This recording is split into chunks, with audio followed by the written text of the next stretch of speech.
Morning everyone. So I wanted to take a quick video here and have you see my system setup and also talk about the Xbox Series X and the PlayStation 5 and what I think about those. Here you'll see my PS5. I actually bought a 14-inch tall vinyl decal like you'd put on a car for the side of the PlayStation plate, and I think it looks really good. It pretty much looks like it should go there from what I'm seeing. So that was one cool way to customize a plate and relatively cheap. Then down below I have my docking station for the PS5 controllers. As you can see, I have an Iron Man skin on that one. My other one has a dragon skin. Then next to that I have my Xbox Series X controllers with a charge station that I really like where you just lay them flat down on there. Then I have my Xbox One charger, and behind that I have a 4 terabit external drive for the Xbox Series X, which is right there. And then I also went ahead and picked this up the other day, so that hopefully when they turn on the expansion drive in the PS5, I'll be able to use that M.2 drive. I've got the PlayStation camera mounted on the wall there, so if I want to stream on there I can do that. And then on the wall right there I have a Samsung 1 terabit SSD external, which right now I'm kind of hesitant to use, which we'll talk about here in a moment. I've got my PlayStation 3D Pulse wireless headset and then an Xbox headset there. It's wireless as well. Over here real quick, I have my Quest 2 VR headset with a pair of Alienware headphones that I use when I play. And last but definitely not least is my computer setup here. So you can see I have quite a bit of stuff there. Give me just a moment here to get reset back up in my chair. So basically what I find is the PS5 is pretty decent. I'm really happy with it. I'm normally an Xbox person. That's just, I primarily play the games on there. I've had PlayStation systems since PS2.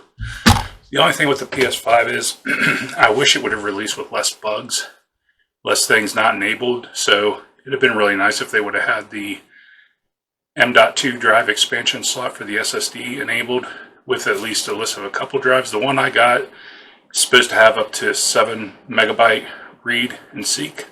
So that should be sufficient, which is well beyond their 5.5 requirement. But I'll just have to wait and see what happens. Worst case scenario, I put it in my desktop PC. Other than that, I really enjoy it. I like the controller. I definitely like the redesign. I like the fins coming down, similar to the Xbox controller. I've played Spider-Man Miles Morales and completed that game in a couple days. I am trying to go through to get my first platinum trophy in that one. So I'm working on that currently. The 3D Pulse headset, after using it for a while now, a little over a week, it's decent. I like the sound and stuff. It can be kind of difficult to remember where all the buttons are since a lot of them are similar. For someone like me, the ear cups are just barely big enough to fit my ears inside. I wish they would have went with a little bit bigger circle or maybe an oblong shape to make it fit people better. But overall, a good headset. The camera I've only used just a real little bit setting it up. I haven't streamed anything to that yet. But the nice thing with the PS5 is that you can do live streams not only with Twitch but with YouTube as well. And video capture is really easy. I've actually posted a couple of videos with that. So it's nice to use that and be able to do it right from the PS5 and then post it online. As far as the Series X goes, it definitely seems like there's less bugs, at least what I've experienced. I'm not noticing crashes in games and stuff like I was with the PS5. Even though it's a proprietary slot, the expansion 1 terabit SSD card that you get, or flash memory, works really well. You just have to make sure when you push it in the back, you kind of feel this click sensation when you get it in there all the way. So I have that one in there. Gameplay has been good. All the Series X enhanced games look great. I'm using it with a X900 Sony TV, so luckily I got the firmware for the 120 hertz prior to them taking it down because of the reboot issues. It does reboot on me every now and then, but that's only normally when I very first start up the system. So overall, that TV's been a good fit for me and both these systems. I do look forward to see what else Sony is going to patch, hopefully soon.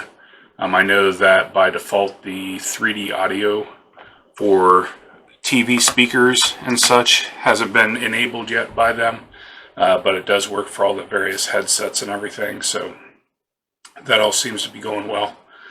So overall, both systems I feel are pretty good investments. It just depends on what you like better. Honestly, the PS5 right now is what I'm playing the most because it has the most new games on there, while the Xbox Series X I'm still waiting on. I'm going to get Cyberpunk 2077 for it. Probably also Immortals Phoenix Rising as well for that system. Just so I don't have everything on the one system, because with the PS5, I believe right now I have 6 games installed. I want to say Call of Duty, Demon's Souls, Spider-Man Miles Morales, Spider-Man Remastered. Let me think for a second. Oh, Sackboy Big Adventure, and of course the Astro's Playroom that comes with it, which I did beat over the weekend, this past weekend when it was out.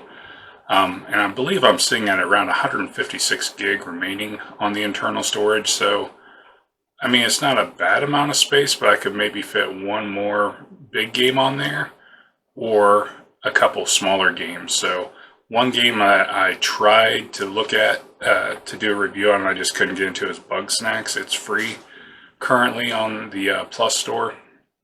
I just couldn't get into it. I really tried to give it a chance.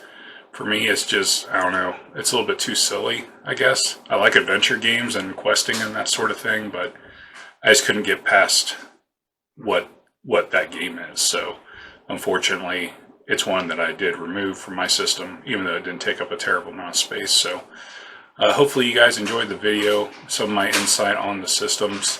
If you have any comments, please leave them below and subscribe to the channel so that you'll be able to see when I post new videos. Thanks.